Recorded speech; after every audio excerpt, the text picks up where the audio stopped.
Bueno, hoy vamos a hacer un poco la penúltima de las clases. Vamos a hablar de algo que más conocemos, que es el análisis interno, solamente para refrescar un poco la memoria y luego un poco ver los indicadores de competitividad que habíamos hablado sobre indicadores de eficiencia, como la empresa utiliza sus recursos eh, en la actividad, luego el indicador de desempeño, cómo participa en el mercado, donde compite, y finalmente los indicadores de formación o de capacitación, es decir, cómo la empresa se está preparando para el futuro, porque es indudable que la empresa quiere sostenerse en el tiempo.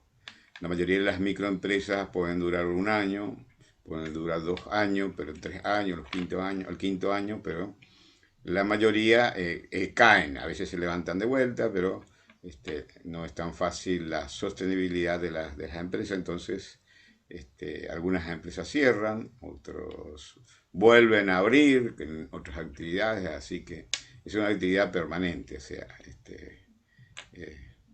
entonces el emprendedor siempre es una persona que está permanentemente pensando qué hacer, ¿no? Bueno, nosotros habíamos hecho un poco los 5 pasos, que sería comprender el sistema de la competitividad, realizar un análisis de los factores sistémicos estructurales, realizar un diagnóstico industrial del sector y ahora vamos a realizar un análisis muy sencillo de la empresa, ¿no? Y luego elaborar un programa de mejoramiento de la competitividad. Entonces, lo primero que uno tiene que decir, qué tipo de empresa es, ¿no? O sea, qué tipo de empresa es. Yo puedo definir una empresa que si está orientada al mercado o orientada al producto, por ejemplo, ¿no? Entonces, si mi dedicación es al producto, a ofrecer calidad o diferenciación en el producto y en los servicios que estoy dando, bueno, entonces esa es mi orientación, ¿no es cierto? Y entonces tengo que, en algunos casos, si mi producto es un commodity, mi objetivo fundamental es producir el producto a la mejor calidad posible y con el menor precio, ¿no? Entonces, de esa manera obtengo más rentabilidad que los competidores. Entonces, en la primera definición, el tamaño, el sector, la producción y el mercado. Esto está ahí en el libro, así que es una forma de empezar. ¿Qué tipo de empresa tenemos, no? La definición y las características de la empresa es muy importante y cada empresa tiene un poco en la presentación, tiene este tipo de información. Entonces, las empresas en el nuevo escenario internacional, dijimos la empresa, el sector, el país, si uno está en el proceso de integración como Mercosur y el resto del mundo. Tenemos un mundo más dinámico, más complejo e incierto, ¿no? Hablamos de las tendencias de la globalización que se va a profundizar, porque de hecho todo el sistema, por ejemplo, de educación a distancia, la pandemia ha obligado no solamente al teletrabajo, sino también a la formación a través de las plataformas tecnológicas. Entonces tenemos Zoom, tenemos las otras plataformas que permiten, ¿no?, realizar educación a distancia, ¿no? Entonces hemos aprendido tanto los profesores como los alumnos a avanzar en la utilización de la tecnología, ¿no? Y por lo tanto podemos llegar a mucha gente. Regiones o bloques económicos, y de hecho es mucho más competitivo en términos de relacionamiento externo, negociar Mercosur con la Unión Europea que negociar Mercosur y Paraguay o Uruguay, que son países pequeños. Democratización en forma creciente. De hecho, en toda la región de América Latina hay más democracias que dictaduras, pero por supuesto siempre hay una pugna entre el sistema autoritario y un sistema democrático. Pueden convivir un sistema político socialista o marxista-leninista o de un único partido como el chino y un sistema de mercado que permite que las empresas pudieran invertir y también redistribuir sus utilidades, por ejemplo. Y eso se da en el caso chino, por ejemplo. Bloque geocultural, y ahí están los de Occidente, entonces con esta pugna con el régimen, los regímenes rusos o los regímenes chinos, asiáticos o los musulmanes, ¿no? Son bloques geoculturales y también religiosos. Ante estos cambios, lo que se irán produciendo invertir en capital humano y capital social es la estrategia competitiva más adecuada, por los siguientes motivos.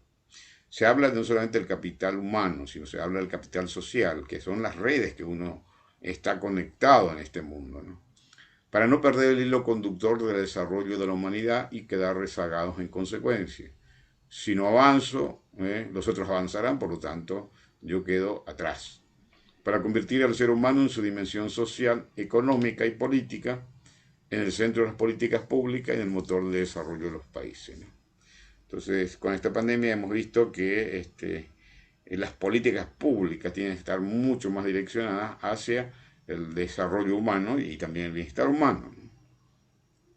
La globalización implica que las personas, los ciudadanos, los empresarios, tienen el mundo en una mano, a través de los teléfonos inteligentes, ¿no? Y pueden obtener casi toda la información que deseen. Hay tanta información, entonces uno puede aprender un diagnóstico empresarial de alguna manera viendo YouTube, ¿no es cierto? Entonces uno pone en YouTube diagnóstico empresarial y va a encontrar un montón de videos al respecto, ¿no? Entonces, como habíamos dicho, la mejor opción, estas opciones que están en azul y en azul más claro, que habíamos hablado, y luego las preguntas que es importante hacerlos con respecto a la empresa, ¿no?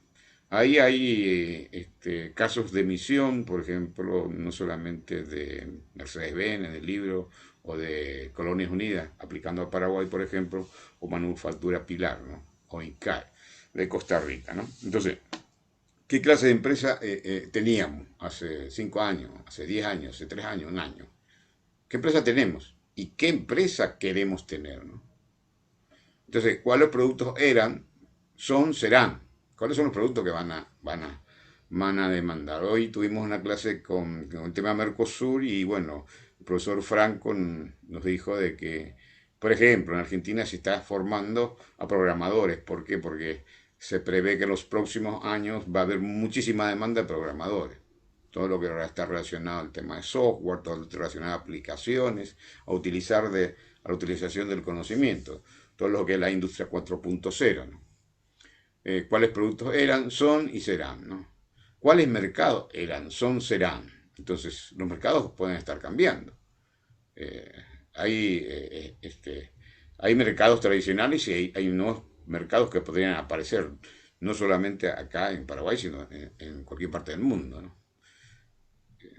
¿Cuál tecnología era? Es será. La tecnología es la que lidera. ¿Y qué tipo de tecnología es la que nosotros tenemos, ¿no? Por ejemplo, ¿no? Ha habido un avance en tecnología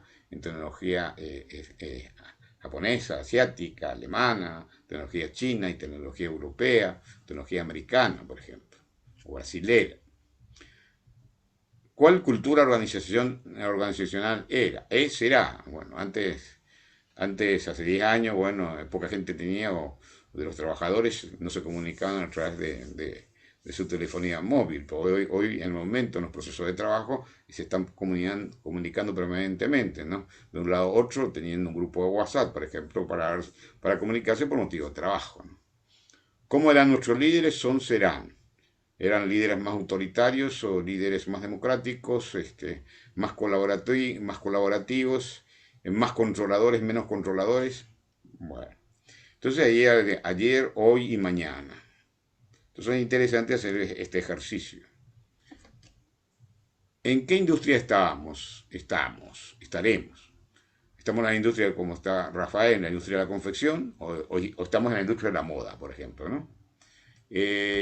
¿Cómo competíamos? Se compite, ¿cómo competiremos? Anteriormente competíamos en forma asociativa, forma colaborativa, o cada uno mostraba los dientes y el que tenía mejor dentadura ganaba porque era más agresivo en cuanto al mercado, en cuanto a precios o, o esquemas de promoción.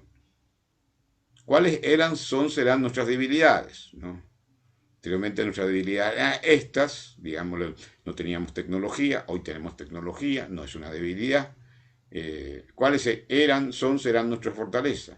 Anteriormente teníamos un contacto mucho más directo con los trabajadores, hoy quizás personal, digamos, una relación personal, ahora tenemos menos relación personal porque tenemos a través del, de los medios tecnológicos de comunicación, nos estamos comunicando vía telefonía móvil, por ejemplo.